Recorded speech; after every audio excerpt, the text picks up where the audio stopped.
ಏಕಲವ್ಯನ ಕತೆ ಗೊತ್ತಿದೆಯಾ? ಏಕಲವ್ಯ ಬೇಡರ ಜಾತಿ ಸೇರಿದವನು.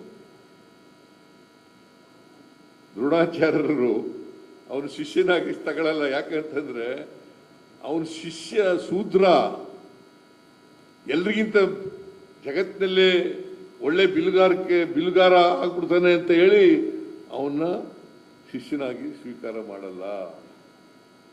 ದ್ರೋಣಾಚಾರ್ಯರು ಗೊತ್ತಲ್ಲ ನಿಮಗೆ? ಯಾವ ಜಾತಿಯವರು ಗೊತ್ತಾ?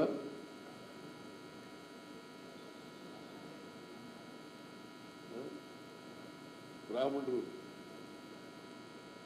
ಅವ್ರು ಯಾವ ಜಾತಿಯವರು ಇರಲಿ, ಕ್ಷತ್ರಿಯರು ಮಾತ್ರ ಬಿಲ್ಲು ವಿದ್ಯೆ ಕಲಿಸ್ತೀವಿ ಅಂತ ಹೇಳಿ ಚಿತ್ರದುರ್ಗ ವ್ಯವಸ್ಥೆಯಲ್ಲಿ 2ನೇ ಸ್ಥಾನನ 3ನೇ ಸ್ಥಾನನ ಇರೋದು ಉಗ್ರಪ್ಪ. ಕ್ಷತ್ರಿಯರಿಗೆ 2ನೇ ಸ್ಥಾನ, ಚಿತ್ರವರ್ಣ ವ್ಯವಸ್ಥೆಯಲ್ಲಿ 2ನೇ ಸ್ಥಾನದಲ್ಲಿರೋದು. ಅವ್ರಿಗೆ ಮಾತ್ರ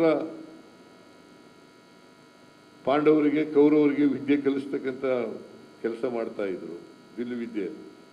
ಇವನು ಬೇಡ್ರವನು ಅಂತೇಳಿ ಇವನಿಗೆ ಬಿಲ್ಲು ವಿದ್ಯೆ. ಆ ದ್ರೋಣಾಚಾರ್ಯರ ಮೂರ್ತಿ ಇಟ್ಕೊಂಡು ಅವ್ರನ್ನ ಸ್ಮರಿಸ್ಕೊಂಡು ವಿದ್ಯೆ ಕಲಿತಾರೆ.